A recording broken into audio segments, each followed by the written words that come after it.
ರಾಜ್ಯ ಕಾಂಗ್ರೆಸ್ ಸರ್ಕಾರ petrol diesel ಬೆಲೆ ಏರಿಕೆ ಮಾಡಿರುವುದನ್ನು ಖಂಡಿಸಿ ಬಿಜೆಪಿ ನಾಯಕರು ಹಾರೋಕೆರೆ ಪಟ್ಟಣದ ಕ್ರಾಂತಿವೀರ ಸಂಗೊಳ್ಳಿ ರಾಯಣ್ಣ ಸರ್ಕಲ್ನಲ್ಲಿ ರಾಯಭಾಗ ಅಥಣಿ ಮುಖ್ಯ ರಸ್ತೆ ತಡೆದು ಪ್ರತಿಭಟನೆ ನಡೆಸಿದರು. ಈ ವೇಳೆ ಮಾತನಾಡಿದ ಬಿಜೆಪಿ ಮುಖಂಡ ಭೀಮ್ಶಿ ಬನಶಂಕರಿ, ಸುಳ್ಳ ಗ್ಯಾರಂಟಿಗಳ ಮೂಲಕ ಅಧಿಕಾರಕ್ಕೆ ಬಂದ ಕಾಂಗ್ರೆಸ್ ಈಗ ಜನರಿಗೆ ಬೆಲೆ ಏರಿಕೆ ಬರೆ ಎಳೆಯುತ್ತಿದೆ. ಲೋಕಸಭಾ ಚುನಾವಣೆಯಲ್ಲಿನ ಸೋಲಿನಿಂದ ಹತಾಶೆಗೊಂಡು ಈ ರೀತಿ ನಡೆದುಕೊಳ್ಳುತ್ತಿದ್ದು, ಕೂಡಲೇ ಪೆಟ್ರೋಲ್ ಡೀಸೆಲ್ ಬೆಲೆ ಕಡಿಮೆ ಮಾಡಬೇಕು, ಇಲ್ಲದಿದ್ದರೆ ಮುಂದಿನ ದಿನಗಳಲ್ಲಿ ಉಗ್ರ ಹೋರಾಟ ಮಾಡಲಾಗುವುದು ಎಂದರು.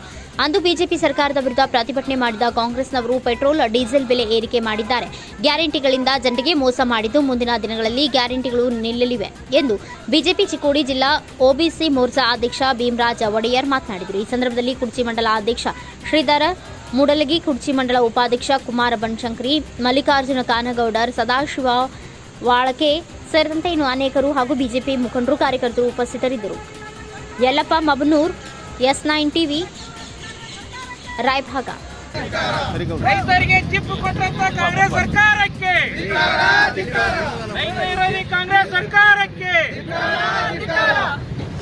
ರಾಜ್ಯದ ಜನತೆಯ ಕಿಸೆಗೆ ಕೈ ಹಾಕಿರುವಂತಹ ಈ ಕಾಂಗ್ರೆಸ್ ಸರ್ಕಾರದ ವಿರುದ್ಧ ನಮ್ಮ ರಾಜ್ಯಾಧ್ಯಕ್ಷರಾಗಿರ್ತಕ್ಕಂಥ ಸನ್ಮಾನ್ಯ ವಿಜೇಂದ್ರ ಸಾಹೇಬ್ರವರ ಆದೇಶದ ಮೇರೆಗೆ ಈಗಾಗಲೇ 39 ಸಂಘಟನಾತ್ಮಕ ಜಿಲ್ಲೆಯಲ್ಲಿ ಹೋರಾಟವನ್ನು ಪ್ರಾರಂಭ ಮಾಡಿದ್ದೇವೆ. ಈಗ ಮುಂದಿನ ದಿನಗಳಲ್ಲಿ ಪ್ರತಿಯೊಂದು ಮಂಡಲ 312 ಮಂಡಲದಲ್ಲಿ ಕೂಡ ಹೋರಾಟವನ್ನು ಮಾಡಬೇಕಂತ ರಾಜ್ಯಾಧ್ಯಕ್ಷರು ಮತ್ತು ನಮ್ಮ ಸನ್ಮಾನ್ಯ ಪಿ ರಾಜೀವ್ ಸರ್ ಅವರ ಸೂಚನೆಯ ಮೇರೆಗೆ ಇವತ್ತು ಕುರ್ಚಿ ಮತಕ್ಷೇತ್ರದಲ್ಲಿ ಕಾಂಗ್ರೆಸ್ ವಿರುದ್ಧ ಹೋರಾಟವನ್ನು ಕೈಗೊಂಡಿದ್ದೇವೆ.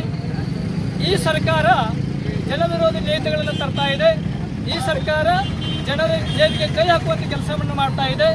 ಈ ಸರ್ಕಾರದ ಪೆಟ್ರೋಲ್ ಮತ್ತು ಡೀಸೆಲ್ ಬೆಲೆ ಏರಿಕೆ ಮೂಲಕ ಎಲ್ಲ ಸರಕು ಸರಕುಗಳ ಬೆಲೆ ಹೆಚ್ಚಾಗ್ತಾ ಇದೆ, ತರಕಾರಿಗಳ ಬೆಲೆ ಹೆಚ್ಚಾಗ್ತಾ ಇದೆ.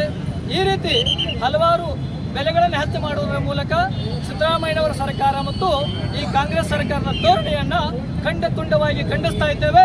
ರಾಜ್ಯದಲ್ಲಿ ಸರ್ಕಾರ ಭ್ರಷ್ಟತೆಯನ್ನು ಮಾಡ್ತಾ ಇದೆ. ಮೊನ್ನೆ ಆಗಿರ್ತಕ್ಕಂಥ ವಾಲ್ಮೀಕಿ ನಿಗಮದಲ್ಲಿ 187 ಕೋಟಿ ಹಣವನ್ನು ಹಗರಣವನ್ನು ಮಾಡಿದ್ದಾರೆ. SC STಗೆ ಮೀಸಲಾಗಿರ್ತಕ್ಕಂಥ 11,000 ಕೋಟಿ ಹಣವನ್ನು ಲೂಟಿ ಹೊಡೆದಿದ್ದಾರೆ. ಈ ಸರ್ಕಾರವನ್ನು ನಾವು ಸುಮ್ಮನೆ ಬಿಡೋದಿಲ್ಲ. ಮುಂದಿನ ದಿನದಲ್ಲಿ ಪ್ರತಿಯೊಂದು ಹಳ್ಳಿಯಲ್ಲಿ ಕೂಡ ಈ ಸರ್ಕಾರದ ವಿರುದ್ಧ ಪ್ರತಿಭಟನೆಯನ್ನು ಮಾಡ್ತೀವಿ. ಸರ್ಕಾರದ ಅಧಿಕಾರಿಗಳನ್ನು ಮುತ್ತಿಗೆ ಹಾಕ್ತೀವಿ. ಸರ್ಕಾರವನ್ನು ಮುತ್ತಿಗೆ ಹಾಕುವಂಥ ಕೆಲಸಗಳನ್ನು ಮಾಡ್ತೀವಿ.